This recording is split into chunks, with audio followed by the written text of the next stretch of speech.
إن الحمد لله نحمده ونستعينه ونستغفره ونعوذ بالله من شرور أنفسنا ومن سيئات أعمالنا.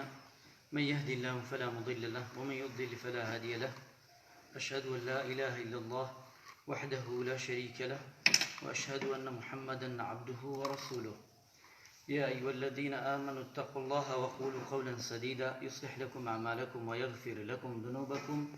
ومن يطع الله ورسوله فقد فاز فوزا عظيما. أما بعد، السلام عليكم ورحمة الله وبركاته. خواهی گەورە دەروی خێر لە هەموو لایەکمان بکاتەوە ئینشاءالله. ئەگە تەماشای دنیا بکەی ئینشاءالله بەرەو خۆشی ئەچێ و بەرەو یەکجارەتی ئەچێ و هەموو لایەکمان. خواهی گەورە دەروی خێر لە هەموو لایەکمان بکاتەوە ئینشاءالله. لەو تاری ئەمڕۆدا حەزم کردی خەمەیاتان لەگەڵ ئەمەی کە ئەم نەخۆشیە و ئێستا هەموو کات و سات لەی کاتەدا هەر باسی ئەمەیە، بەڵام حەزم کرد ئێمە بزانینیش کە ڕۆژ ئەڕوا و ساڵش دەڕوا و مانگیش دەڕوا و هەمووی ئەبێ ئینسان بزانێ بین لە چی ساڵێکایە و لە چی ڕۆژێکایە و لە چی مانگێکایە. ئەم مانگە مانگی شەعبانە بۆ تەذکیری جەنابتان لەوەی هەمووتان بزانن. بەڵام مانگی شەعبان ئەو مانگەیە کە خواگیان زۆر جار دەستکەوتەکانمان پێ پیشان ئەدا. پەروەردگار ئەفەرمێوە تەزەوەدوا فإن خير الزاد التقوى واتقون يا أولي الألباب. واتە کۆبکەنەوە خێر و چاکە و سەدەقا هەمووی لەو کات و ساتانەی کە گرنگە و پێغەمبەری خوا صلی الله عليه وسلم بەبایەخی داناوە. بۆیە مانگی شەعبان مانگێکە ئەتوانین کە پێغەمبەری خوا صلی الله عليه وسلم ئەنەس ڕەزا و ڕەحمەتی خوای لێ بێگێڕێتەوە ئەفەرمێت پێغەمبەری ئەنەس خۆی دەفەرمێ أنه كان المسلمون إذا دخل الشعبان. ئەنەس ڕەزا و ڕەحمەتی خوای لێ بێ فەرمێ گە شەعبان بەهاتایە مسڵمانان یەکسەر پەنایان ئەبرد بۆ چەند شتێک. یەکێ لەوانە پەیان ئەبرد بۆ مەصحەف واتە قورئان الکەریم. مانگی شەعبان یعنی مانگی قورئانە، بۆی خۆیان ڕابێنن بۆ ڕەمەزان لە دوای شەعبان کە مانگی قورئانە. ئەمجا وأخرجوا زكاة أموالهم لە مانگی شەعبانشدا زەکات دەرکراوە و لە مانگی ڕەمەزانیشدا دەستیان ئەبرد بۆ سەدەقە و زەکات دەرکردنی ماڵەکانیان بۆ لەبەری بۆ هەژاران و فەقیران و لە ڕەمەزانیشدا هەر زەکاتەکەیان دەرەکرد. واتە مانگی شەعبان پێمان دەڵێ ئاشنا دەبینەوە لەگەڵ قورئاندا و ئاشنا دەبینەوە لەگەڵ خەیر و خەیرات و سەدەقە بەعام کە ئەنەس ڕەزا و ڕەحمەتی خوای لێ بێ ئەفەرمێ. و ئەفەرمێ پێغەمبەری نازدار صلی الله عليه وسلم بە حەدیسەکە هاتووە صحیحە لای شێخ ئەلبانی ڕەزا و ڕەحمەتی خوای لێ بێ لە ئیمامی ئەحمەد هاتووە لە چەند ڕیوایەتێکی ترش هاتووە ينزل ربنا تبارك وتعالى إلى سماء الدنيا. هاتووە پەروەردگار واتە لە شەوانی شەعباندا دائەبەزێتە ئاسمانی یەکەم داوا دەکا بۆ نمونە پەروەردگار هەر کەسێ گوناحی تاوانی هەر شتێکی لێ خۆش بم ئەوە پەروەردگار داواکە هەر بەندەیەک بگەڕێتەوە تەوبە بکە. بەڕاستی لەم کات و ساتەی من و تۆدا ئێستا ئێمە هاین لە کاتێکا و ساتێکە ئەزانین ئەم ڤایرۆسە کە بە چاو نابینرێ،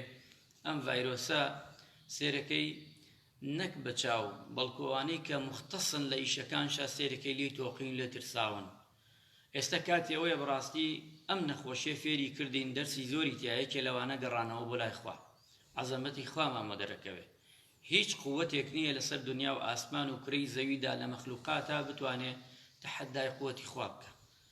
ئەم ڤایرۆسە بچووکە زۆر دەرسمان ئەبێ دەرسی لێ وەرگرین بزانین کە دنیا لە دوای ئەم حادیثە گەورەیە بە دنیا خواگیان پیشانیدا ئەبێ ئێمە دەرسی لێ وەرگرین. تەنانەت سێر کە تۆ وڵاتانەی ئەوروپا بە تایبەتی ئەوروپا ئەو وڵاتانە وڵاتی وایە 50,000 ساڵە سێر بانگی تیا نەبووە، قورئانی تیا نەبوو، هەر نازانێ قورئان چیە، هەر نازانێ بانگ چیە، هەر نازانێ ئیسلام چییە. خۆ پێش ئەو 500 ساڵە ئیسلام گەیوتەوە لەوێ قورئان وتراوە شتێکی غەریب نەبووە. ئێستا خۆیان ئەوانەی کە ئیمانیان بەخوا نییە، ئیمانیان بە عیبادەت و یەکتاپەرستی خوا و قورئان و پێغەمبەر صلی الله علیه وسلم نییە، پەنا ئەبەن بۆ مزگەوتەکان، پەنا ئەبەن بۆ مسڵمانان، پەنا ئەبەن بۆ قورئان، پەنا ئەبەن بۆ ئەوەی داوا ئەکەن لە مسلمانان کە داوا بکەن لە خوایان کە خوای ئەوانش کە یەقینێکی دروست بووە لایەن ئەمە هین کوڕەی زەوی نییە، هین کەسێک نییە چونکە زۆر جار لەی لاولا ئەوترێ وەڵا لەوەی فلان دەوڵەت دروستی کردی ئەی باشە فلان دەوڵەت دروستی کردەی بۆ دا لە خۆی ئەی دای لە خۆی بۆ چارەسەری لای نییە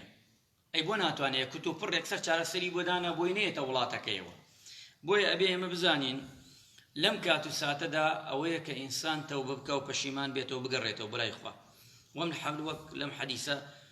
مبارەکەی پێغەمبەری نازدارە صلی الله عليه وسلم هاتووە یەکێ لە پیاوچاکانە فەرمێ شەهر ڕەجەب شەهر الزراعە واتە مانگی ڕەجەب مانگی چیە زراعەتە یعنی شت بۆشێنی ئەمجا وتێتی شەهر و شەعبان مانگی شەعبان هەڵگرتنەوەیە و سەقی عەفو ئاودانێتی ئاودانی ئەو شتەی کە ئێوەشێنی مانگی ڕەمەزان فەرموویەتیان پیاوچاکە کۆکردنەوەیەتی واتە سێ مانگ لە دوای یەکتری مانگی یەکەمیان کە ئەفەرمێ ڕەجەبە ئەوە تۆ کاری چاکە ئەوەشێنی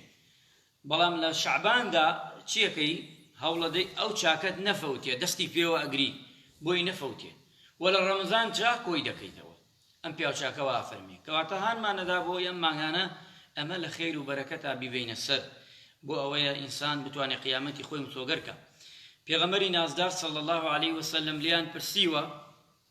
ئوسامەی بن زەید ئەفەرمێ ڕەزا و ڕەحمەتی خوای لێبێ ئەفەرمێ پێغەمبەری خوا صلی الله عليه وسلم نەمان بینیوە لە مانگی ڕەمەزاندا هیچ مانگێک وەک مانگی ڕەمەزان پێغەمبەری خوا زیاتر عیبادەت بکە لە مانگەکانی تر بێژگە لە ڕەمەزان یعنی ڕەمەزانی لێ دەرکە دەمانگەکەی تر لەگەڵ ئەم مانگەدا وتیان ئەی پێغەمبەری خوا صلی الله عليه وسلم خۆ ئەمە ڕەمەزان نییە یان ئەم مانگە چی جیاوازیە لەگەڵ مانگەکانی تر تا دیارە پێوە بە پێغەمبەری خوا عیبادەت زۆر دەکا بە تایبەتی ڕۆژوگرتن لەم مانگەدا ئەم حەدیسە لەوەیە هاتبێ بۆ ڕۆژوگرتن و عموما دەگرێتەوە پێغەمبەری نازدار فەرمووی صلی الله عليه وسلم ئەم مانگە و مانگەیە ذلك شهر يغفل الناس عنه وبين الرجب ورمضان واتا ئەم مانگە و مانگەیە ها لە بینی دوو مانگە ڕەجەب و ڕەمەزانە بەڵام خەڵک زۆر غافڵەلی واتا خەڵکانێک زۆر غافڵن لەم مانگە کە نازانن چی تاعات و عیبادەتی تایە کە ئینسان مسۆگەری کابووی و هەروەها پێغەمبەری نازدار صلی الله عليه وسلم خۆشترین مانگ بۆ لای ئەم مانگە خۆشترین مانگ بۆ لای لە مانگەکانی تر بێژگە لە ڕەمەزان باس لە ڕەمەزان ناکەین حەدیسەکان غەیری ڕەمەزان باسەکە واتا خۆشترین مانگ بووە لای پێغەمبەری خوا صلی الله عليه وسلم سەحابە سێریان کردووایان زانێ پێغەمبەر ئەم مانگە هەموویا بە ڕۆژوو ئیتر قەت ڕۆژوو ناشکێنێ یعنی ئەوەنە عیبادەتی کردووە لەم مانگە ئەوەنە خەیر و سەدەقە و ڕۆژوو هەمووی کردووە یەکێ لە پیاوچاکانی بن ڕەجەب ئەفەرمێ ڕەزا و ڕەحمەتی خوای لێبێ ئەفەرمێ عەمرو بن قەیس ئەفەرمێ ئەگەر بەهاتایە ئەم مانگە باتایە شەعبان باتایە دەرگاکانی دادەخست ماڵەوە یعنی دەرناچوو چی دەکرد قورئانی دەخوێند دەرگاکانی دائەخستە خۆی دەستێ کردە قورئانەوە قورئانی خوێند پیاوچاکێکی تر ئەفەرمێ ئەم مانگە ئەو مانگەیە کان يحب ئەو مانگەیە کە چی ئەو مانگەیە کە یەکێ لە ئەصحاب و یان سەحابەکان فەرموویەتی هەمویان باس لە سەحابەکانەکە ئەو مانگەیە زۆر خۆشیان گەرەک بوو سەحابە و زۆر قورئانیان تیا دەخوێند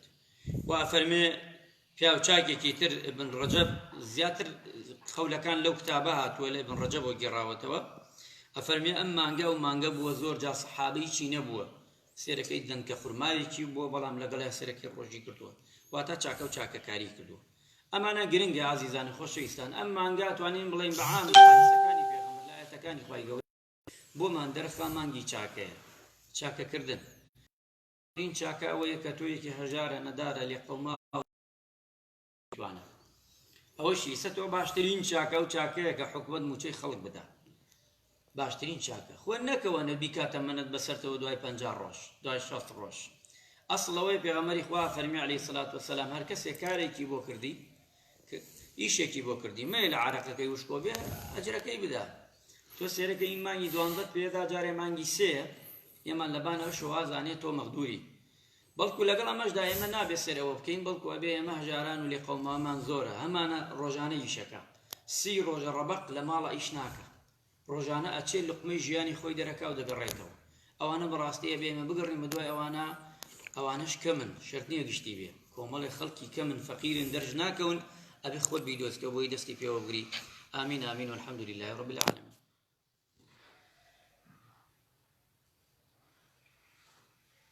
الحمد لله ثم الحمد لله وما توفيق ولا اعتصام إلا بالله عليه توكلت وإليه أنيب. أما بعد، مسلمان عزیزەکان، باشترین و چاکترین بپارڕێنەوە لە خی گەورە ئەم بەڵاو مصیبەتە لە هەموو لایەکمان لا بدا و دەرگای مزگەوتەکانمان بکاتەوە، بتوانین عیبادەتی خۆی بکەین بە تایبەتی بۆ مانگی ڕەمەزانی پیرۆز کە دەزانن مانگی ڕەمەزانی پیرۆز یەواش یەواش دێت بەرەو ڕوومان و ئێمەش بەرەو ڕووی ئەچین. خی گەورە پێشی ڕەمەزانش نەک لە ڕەمەزان دەرگای مزگەوتەکانمان بۆ بکاتەوە و دەرگای ژیانمان بۆ بکاتەوە بە هەموویەوە بۆی خەڵکی بتوانێت سوودمەند بێ خۆی ئامادە بکە بۆ ئەم مانگە پیرۆزە. خی گەورە ڕەحم بە هەموو لایەکمان بکە و عاقیبەت خێری هەموو لایەکمان بکە، بەڵاو مصیبەت و ئافات لە هەموو لایەکمان لا بدا لە وڵاتمان لە وڵاتی مسلمانان.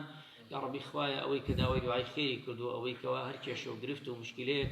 نیازێکی خێری هەیە، خوایە لە دڵیدا خۆت ئاگات لێ، خوایە چاکەی چاکەکاران جێبەجێ بکەی و چاکەی چاکەکاران قبول بکەی وخواهي رحمة ملايك مان بكى إن الله وملائكته يصلون على النبي يا أيها الذين آمنوا صلوا عليه وسلموا تسليما. اللهم صل على محمد وعلى آل محمد كما صليت على إبراهيم وعلى آل إبراهيم في العالمين إنك حميد مجيد. اللهم اغفر للمسلمين والمسلمات، اللهم اغفر للمؤمنين والمؤمنات من